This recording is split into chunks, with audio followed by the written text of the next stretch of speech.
Hello, everybody. Welcome to another episode of Arsenal Fan Circle. And with me, I have James Rowe. I wanted to recognize all of the people who have kind of come on the channel in the last year because Arsenal Fan Circle is reaching its first anniversary on the 23rd of December. So, in order to get a few people on the channel, on the podcast, and recognize their contribution to the channel, um, I'm starting a little bit early. So, James, welcome in. You're the first on what I'm calling the anniversary episodes. Thank you for the invitation, Ray, and a happy anniversary to Arsenal Fan Circle. Thanks, really appreciate it. And I know a lot of my viewers and subscribers follow your work, James. So just I know there's been some exciting interviews recently. You want to just outline or preview or a sneak peek of what's coming up for you? Yeah, that's great. Thanks very much indeed. As listeners and viewers may know, I interview professional players and managers on a regular basis, and I've been doing it for 3.5 years now. My recent interview with Bob Wilson was published a week or so ago, so Arsenal fans will be able to check that one out. And upcoming interview with former Arsenal player, Viv Anderson. And just to let people know, I don't just interview former Arsenal players or managers in that respect. I interview professional players and managers on a regular basis, and in the coming weeks and months, I have the likes of Joe Mattock at Rotherham, Dominic Bloedvelf, the left back of the Dutch national women's team, and quite a few others as well. I try to keep the names a little bit under wraps to keep it as Yeah. a little bit of a surprise. But yeah, I'm over the threshold now of over 100 interviews, including the likes of Ricky van Rollerswinkel, Danny Cowley, Graham Potter, Bob Wilson, Peter Taylor. So I've been very, very fortunate. But it's about, from my point of view, Ray, treating every professional the same, and everybody's got a story to tell. Yeah. And it's great to see the progress that they make. For example, Hmm. when Danny Cowley, I interviewed him at the beginning of last season, and when he was appointed the new manager of Huddersfield Town, I was fortunate enough to send him a message to congratulate him, and he sent me a message back to say thank you very much for the congratulations. He's really looking forward to the challenge. So it's about building a network and working together with clubs and managers, and you'll be surprised how quickly you can build. But it's about the name is hopefully the reputation. The name provides the reputation, if you like, and Yeah. I'll be featuring on Capital FM Moscow in the coming weeks and months on a regular slot. So that will be interesting, speaking about Dutch football and Arsenal football. So really looking forward to that. But it's about respecting everybody's opinions, and in the case of the interviews, everybody's got a story to tell. So very, very excited and looking forward to the future, really.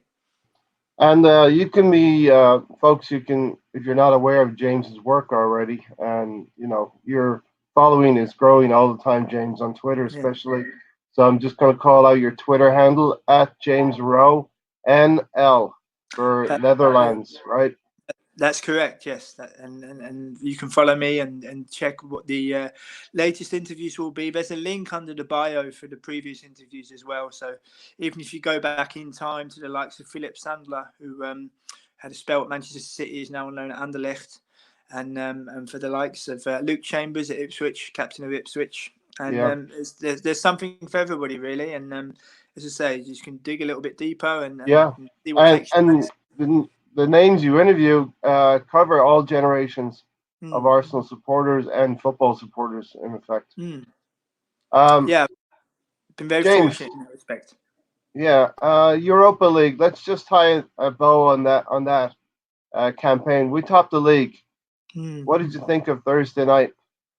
Well, disbelief really in the first instance.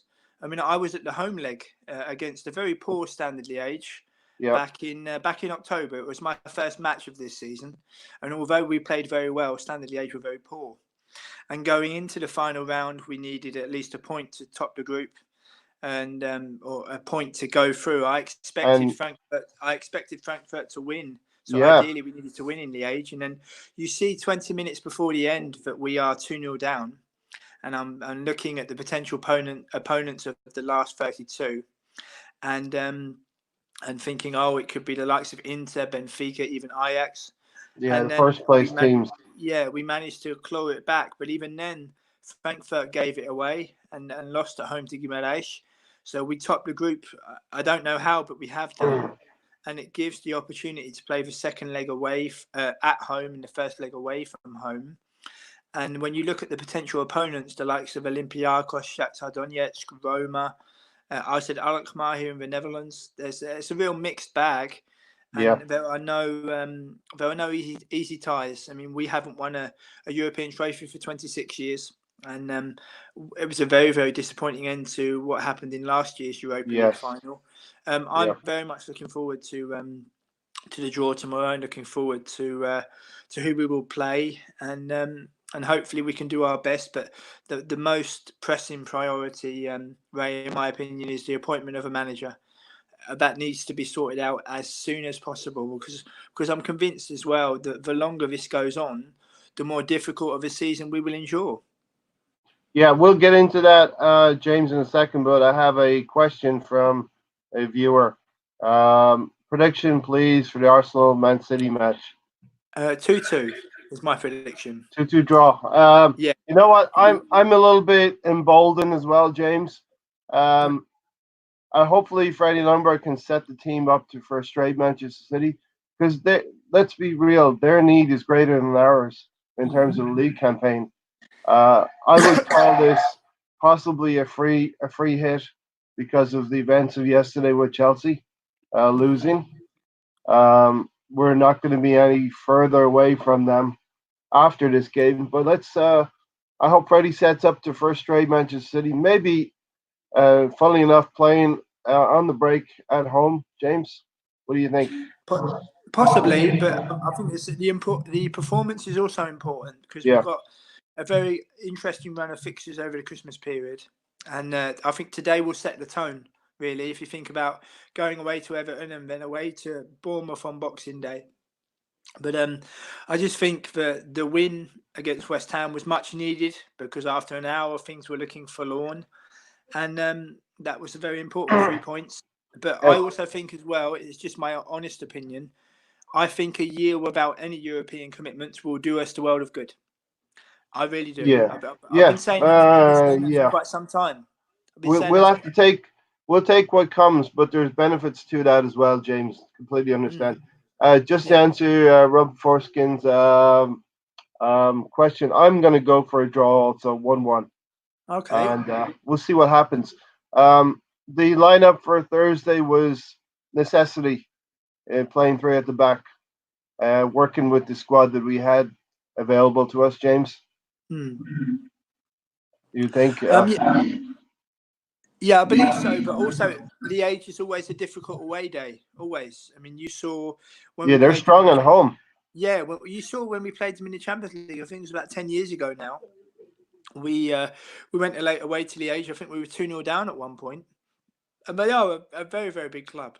I mean, one of the biggest in Belgium, along with Anderlecht and Club Brugge.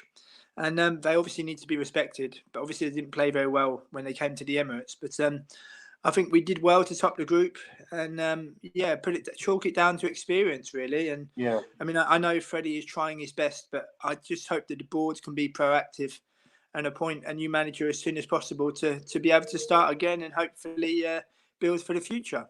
And of course, valuable experience for a player like Saka, who showed up on the day. But we are going to have inconsistencies with young players.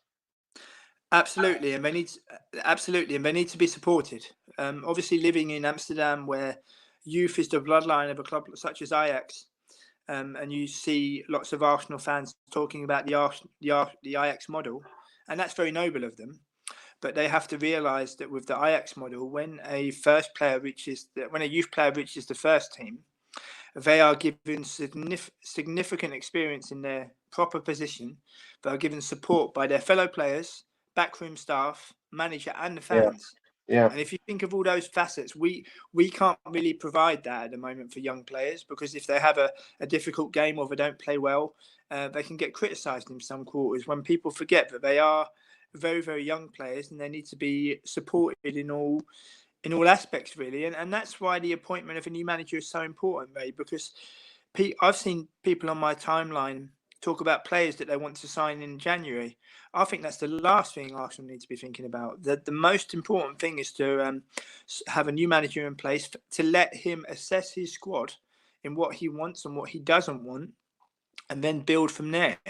I've been saying for many Yeah. years, buying isn't the only solution, and it could well be that when the new manager comes in, that some younger players who are in form or playing well are maybe marginalised or not given a great opportunity, and that could be the case. But that will be the prerogative of the new manager, and you hope that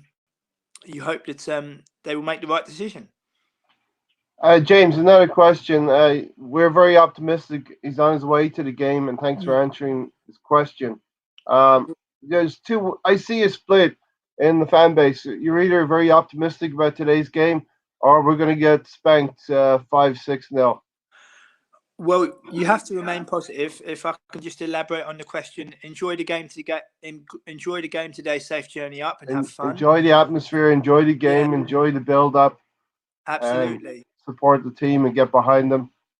Absolutely, and everybody's entitled to their opinion, but I think you've got to remain positive. I don't think it's no good really thinking, oh, we're going to lose, or everyone's entitled to their own opinion. But you only have to look at the Premier League results yesterday: Bournemouth winning away at Chelsea, Norwich drawing away at Leicester. It's a very difficult league, the Premier League. Nothing is a given.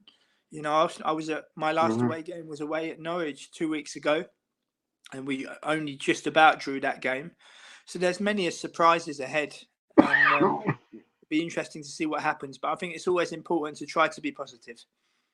And London Old School, thanks for joining us as well. 2-2 draw. Just spend a few minutes, James, talking about the Norwich game, because it was Friday's first game coming after the dismissal of Unai Emery. Yeah, well, it was a strange one for me because I was at Frankfurt on the Thursday night at home, and then I travelled up to Norwich on the Friday morning. Yeah. Friday afternoon, and talk about both games, in fact, then, yeah, James. Yeah. Well, I'll start with Frankfurt then, Ray. Yeah.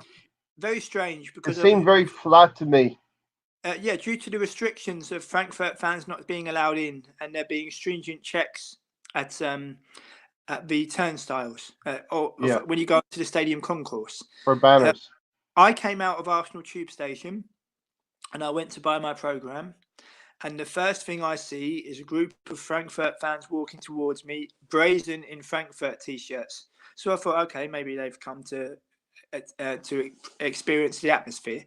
And then I went up on the bridge where I had to provide proof of my ticket and everything.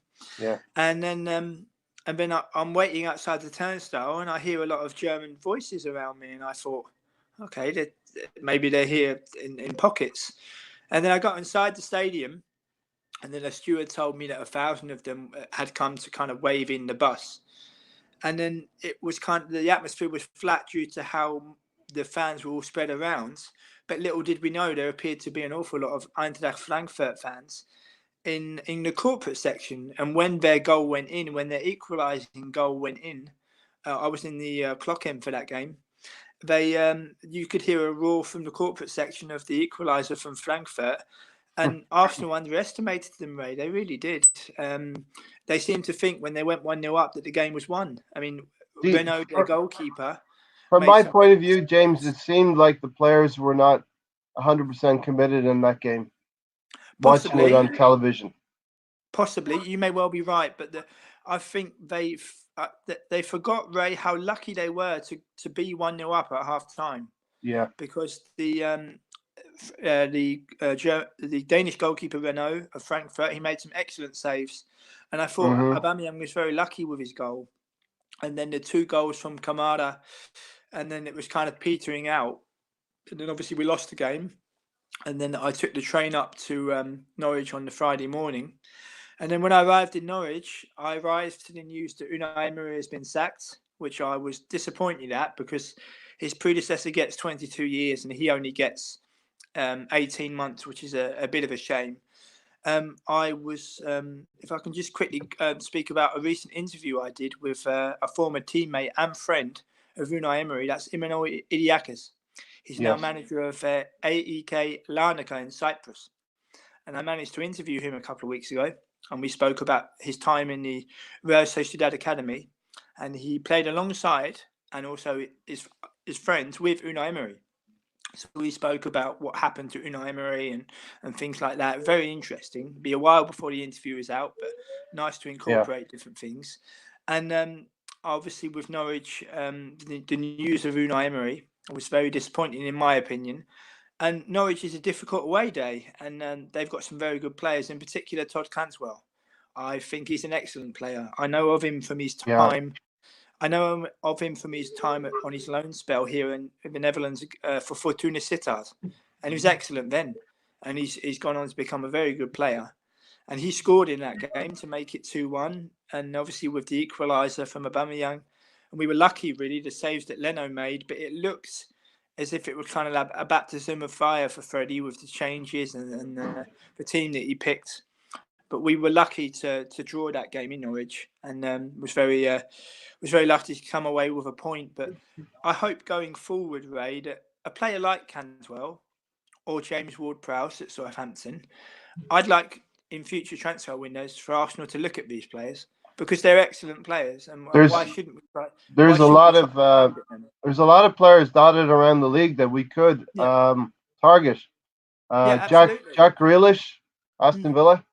Yeah, absolutely. That's another one, a good call. And if you take those players in particular, they could all make Arsenal a better team Yeah. and give us different attacking What outlets, especially what we the need, James, is midfielders that can actually score goals for us as well. yeah. Well, in the case of Grealish, Ward-Prowse, and Todd Cantwell, they can all do that. So I think Yes. that would be a very shrewd move. But whether Arsenal are targeting players like that, I'm not sure. I mean, with the current board, I mean, you will also remember what Ray going as you go back a long way with Arsenal. The same with me. Yeah. When you look at the board level from the Highbury days and the characters at board level, they were not only Arsenal men, but also competent businessmen that you knew had the interests of Arsenal at heart. You knew that. I Yes. wonder. I wonder with the current board members if they had the same current interest, main interest at heart. I wonder because I've seen on my timeline about 14 candidates. Marcelino has been linked, the former manager of Valencia and Villarreal and Zaragoza. But as far as I'm aware, he can't speak English. Now, therein lies a problem in the beginning. Um, Many listeners may well know my hope for Arsenal's new manager is current Sheffield United manager Chris Wilder. Yeah. Some may kind of palm that off as if pie in the sky kind of thing, or because he's not a name. But when you look at what he's Yeah. achieved with the likes of Sheffield United, they're currently fifth in the Premier League. And I interviewed their squad member, Richard Stearman, at the end of last season when they were on the verge of going up. And we spoke about their manager, Chris Wilder. And he said, I quote, I've never known anyone to stand up in front of a group of players, including subs, and be able to motivate them to the best of their ability. And also speaking to the likes of Sam Deering, who played under him at Oxford, where he broke his leg on the eve of the season. And he thought he was going to be overlooked. And Chris Wilder said, no, you're a very important part of our team and our squad. You're going to receive the best treatment and you're going to come back stronger. And Sam Deering did come back stronger and he played a part in helping to get them promoted. So that just goes to Yeah. show the management. And I just think I watch his post and pre-match press conferences as well. And if you think of terms of not just English language, but also football language, I think, honestly, Ray, with what he says and how he explains things and how honest he is, I think that kind of rhetoric could help bring our fans back together a little bit. And I think Yeah. it would really help us. But the thing I worry about is Arsenal aren't looking like it won't look to a manager like him. But the fact remains that he's done tremendous work wherever he's been, and he's doing a tremendous job at Sheffield United. And although it's unlikely he will leave Sheffield United, he will leave them one day. And you wonder about the next club that's courageous enough to give him the opportunity, he will go on to bigger and better things. And I just think I think the answer to a new manager really does lie closer to home for Arsenal. I just hope the current board would entertain Yeah, such. yeah. But Uh, I like fear it won't. like we mentioned before as well, James. Before we went on air, it would Arsene Wenger, very well spoken, could speak on a number of topics worldwide, Mm, and had picked up the English language very, very good. He still had his French vernacular with Luke, starting every sentence like that. But then we mm, go to Unai Emery, who admirably tried to speak English, and nobody. I mean, you're the perfect person to talk about that, mm. James. Having moved to the Netherlands, um, but the results did not come, and he lost the fans. Well, I think that says more about the fans than about him, Ray. Really, I do. As someone who's lived and worked abroad for nearly 14 years now, in the beginning, you have to work very, very hard. You have to acclimatize. You have to find little pockets of time to kind of let your hair down and enjoy. But you've got to be aware of what's coming, and especially in a managerial sense for Unai Emery, it was very noble of someone from San Sebastian to give his first press conference in English and really try really hard. It says an awful lot about him. I think the people that were criticizing him, um, I think that with the greatest respect, the comments that some made showed that they don't speak any other languages. Now, not Yeah, everybody speaks foreign languages. You need to grab an opportunity at a very young age, but you also have to be aware of how difficult it is to learn a foreign language, and you have to put yourselves in positions where you are going to make mistakes, where you're not going to be as good. But as time goes on, you do get better. And I think Unai Emery, I think it was just a bridge too far for him in the end. But he can be very proud of himself at the way that he conducted himself. And as I say, 22 years predecessor, and then he only gets 18 months. I think that's very yeah. quite Well, sad. I think to explain that in some ways, James, is Arsene Wenger did stay too long, Absolutely. and for the world of football had passed, the managerial side had passed by into the coaching side, and now we're in an environment where we're not going to have a coach or a manager who's going to stay with a club for more than 4 or 5 years. No, you may well be right, Ray, but I go back to an interview I did with Danny Cowley at the start of last season, where he told me in charge of Lincoln, he's now at Huddersfield. He told me that and I quote, continuity is such a rare thing in football, and the longer that you are at a club, you know exactly what you need in terms of personnel, in terms of attitude, in terms of arranging your style of play, and I wonder if any candidates approached for the managerial job of Arsenal now, I wonder if they would have the gumption when approached to ask the board flat out or say to the board even, you gave Unai Emery only 18 months, will I Yeah, only get 18 months? Because they're well yeah, within their rights to ask that question. They really are. And we reached our first European final for 13 years, which everybody appears to have forgotten about. yeah, We had a 22 match unbeaten run, yeah. And which everybody appears to have forgotten about, and just goes to show how quickly things change in football. James, I saw something yesterday. Liverpool, bless you, Liverpool and Jurgen Klopp. Hmm. Now, Jurgen Klopp, very early on in his Liverpool career, I think, took the opportunity to go out into the pubs and meet the fans Hmm. and give himself a few credits with the fans. Hmm. Um, Thinking back on that, maybe Unai Emery's not that personality. Not every coach is a Jurgen Klopp. He's kind of a unique, one-off type of person. But if Unai Emery had done something like that when we were going through our 22 game unbeaten run, when he was flavor of the month, let's say, he could Hmm. have earned himself a little bit more um, credit with the fan base. Possibly, but as you say, everybody's different. All managers are different. Some are really really working flat out in terms of their commitments. Some are really are trying to find a balance between family life and um, managerial commitments. And I just think that the players let themselves down as well. We have players now that come from all over the world, but we have a real melting pot and a real mix of different players, and they all have different qualities. But it's about finding a collective, and we need to find that very quickly. And I was recently posed a question when I said about Chris Wilder.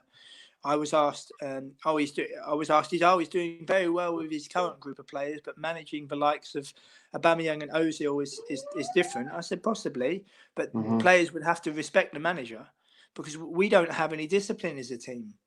And that's something we need. We need a disciplined team of respecting each other's positions, having trust in different positions, and letting someone do their job. I mean, you look at Sheffield United are fifth in the Premier League, Ray, with players that played at League Two level. Yeah, and they're coached better. These are people who are like, oh my God, they played League Two a couple of years ago. But it just goes to show that a player can always improve. When a player catches your eye, it kind of sticks with you. I mean, I remember, to give you some recent examples, obviously Todd Cantwell, when he had his loan period here in the Netherlands at Fortuna Sittard, I sat up and said, oh, he looks a very good player.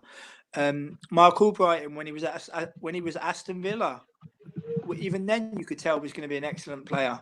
And now he's obviously Premier League champion with Leicester. The same here in the Netherlands when Stefan de Vrij made his debut for Feyenoord.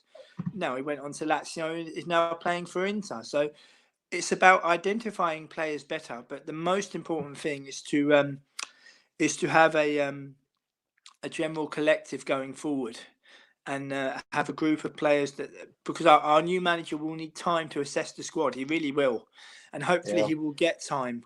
And I just hope that the position is made clear in the coming weeks, because I'm pretty certain, Ray, the longer this continues, the more difficult of a season we will have.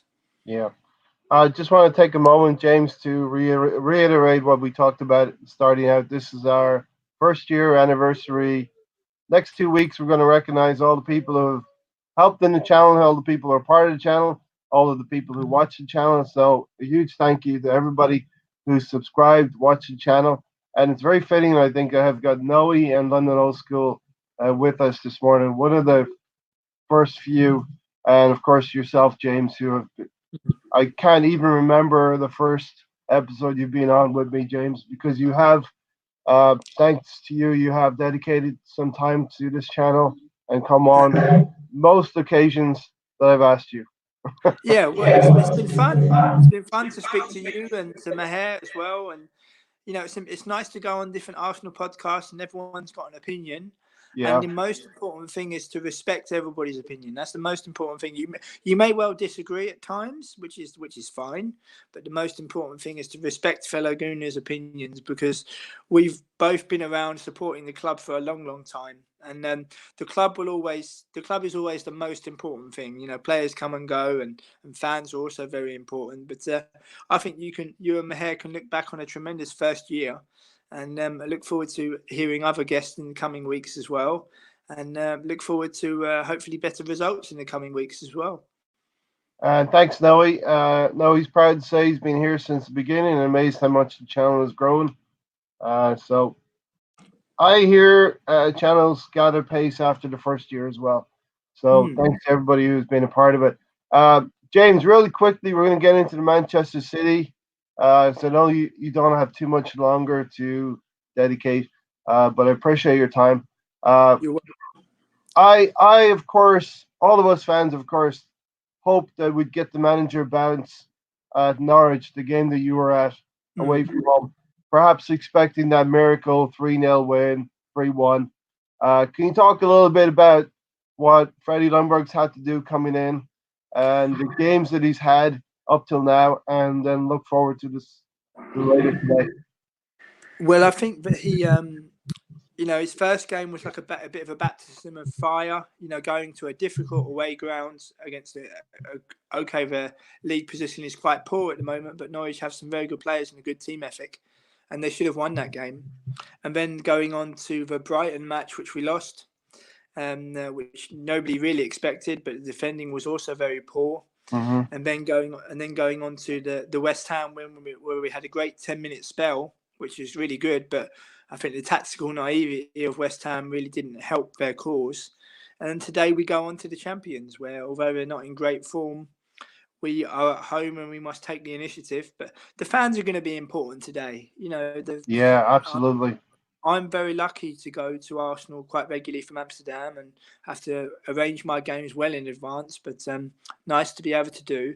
And I think that everyone who is at the ground today realises how lucky they are to watch them in person and to get behind them and to support them, and be interesting to see what happens. Try to make a bit of noise and encouragement, and that can make all the difference.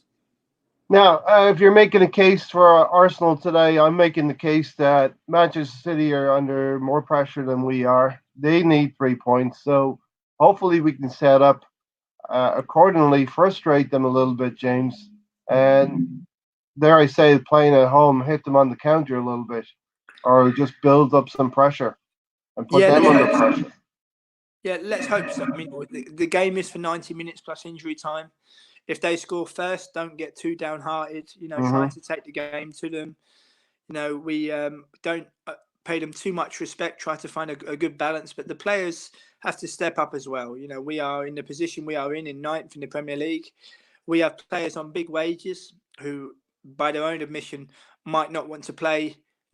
Might want to play Champions League football and European football in Yeah, future.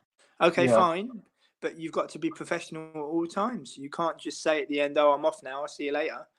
Because one thing I'm absolutely adamant of going forward, Ray, is that we've got to identify players better, not just in terms of positions, but also in terms of character. If you are looking at a player and their character maybe has a question mark on it, or they're injury prone, or something like this, then take a step back and review the situation rather than putting a bid for an awful lot of money and then ended up buying a player who's maybe not as good as what you think that they are. To give you an example, Mesut Ozil's contract was extended, okay, by a different regime, but the official line out of the club was it will cost us more money to replace him because you need to spend 70 to 80 million on a player of his class. If we focus on the collective going forward, we won't have those problems in future. If we can focus on maybe spending 50 to 80 million on different players. I mean, I'll give you an example. At Sheffield United, John Fleck scored 2 goals for Sheffield United at home to Aston Villa yesterday in the Premier League. He was a free transfer from Coventry. So this is what I mean about identifying players better. You see an awful lot of players and fans on social media. If a player looks good on YouTube or a player is good on Football Manager, he must be good. Let's not forget. Let's not forget. Liverpool have done the same thing. They've taken players from lower leagues. Yep, Robertson as well, also from Hull, I believe. Yep. And Jordan Henderson was Sunderland, not so much lower league, but different players. Sadio Mane at Southampton. And this is what I mean, Ray, about identifying players better. Just because a player, in the case of some fans, looks good on Football Manager or looks good on YouTube, my call to arms, if you like, is how many of them have watched that player in action? How many have watched that player live off the ball? Like, for example, I watched Todd Cantwell away at Norwich. Now, he looks very, very dangerous. Very dangerous. It's the same way of at Frankfurt, Kamara scoring 2 goals for Frankfurt and being decisive for them. Hinteregger, the stalwart of Frankfurt at the back, looks a very good player as well. So it's about identifying players better and spending our money more wisely because we're tied up big wage contracts and it'll be a long time before we can get back to being a lot more conducive and a lot more proactive on the transfer market front. James, you might be able to shine the light on this, having interviewed many coaches and players. In fact, what's your read on Freddie Ljungberg? Did he have just 3 or 4 sessions to get to know the players, or did he have 3 or 4 months to get to know the players? I think he looked from the sidelines under Unai Emery, but obviously when he's in front of the group, it just goes to show how difficult things can be. I mean, I remember my very first managerial interview with the former ADO Den Haag and Sparta Rotterdam manager William Vloot in 2016 when he went to Greece, and he was telling me he went to train a Greek side in Niki Bolas, and obviously he couldn't speak Greek, and he was in front of the group of players, and he couldn't tell them what he wanted them to do. Obviously, Lundberg is completely fluent in English, and they all should be able to understand. Yeah. But when you are in front of that group for the first time, you have to come over that you are assertive and that you The know boss. what you're doing, because Yeah. the players have to believe in a manager. And I'm not saying they don't believe in Freddie, but I think deep down they know that Freddie is just interim, so they Yeah. know that they don't. Yeah. So they know that their future doesn't depend on it. Because, Yeah. as I said at the start of the pod, Ray, when a new manager comes in, players who are fan favourites now could well be marginalised, and then they may well give criticism to the new manager, but Yeah. let him do his job and The try to build brick by brick. Of course, the players are just like fans in the sense they're going to talk amongst each other about candidates, and if we appoint a manager or coach, they are Yeah. going to have an opinion on that person before they No, even have their first session. absolutely. And then I think a strange thing that's happened with us in particular is you have players in the first team squad who are active on social media, active on different social media, liking different posts that say different things about different people at the club. Yeah. I don't think that's particularly healthy. I mean, Yeah. obviously, everybody has their own personal opinion, and you have to remain healthy. But when you are a squad of players, when a player is liking posts of social media um, fans about saying different things, you have to remain professional at all times. Yeah. And I think players at Arsenal, they mustn't forget that. Yes, they have the freedom to do whatever they like, and they should have the freedom to do whatever they like. But they must also remember, Ray, that first and foremost, they are professionals of Arsenal Football Club, and that carries a certain weight. And we always used to say, especially growing up when I was an Arsenal fan, about the class of Arsenal. I mean, finally, before I go, Yeah. touching on what Bob Wilson History and said. class. Yeah, and this is what Bob Wilson said to me when I interviewed him a couple of weeks ago. When the interview was published last week, sorry, having spoken to him some time ago. Yeah. Bob Wilson said to me there was always a certain class about Arsenal. How we acted, how we played, how we trained, how we flew, the hotels we stayed in. And that always kind of filtered down to the fans, not just in terms of the material things, but in terms of the patience for players and managers and to get Yeah. behind them. Because, as I've said on many different podcasts, Ray, the unity among Arsenal fans when I was growing up, there was a real brotherhood there. And slowly but surely that's kind of been swept away.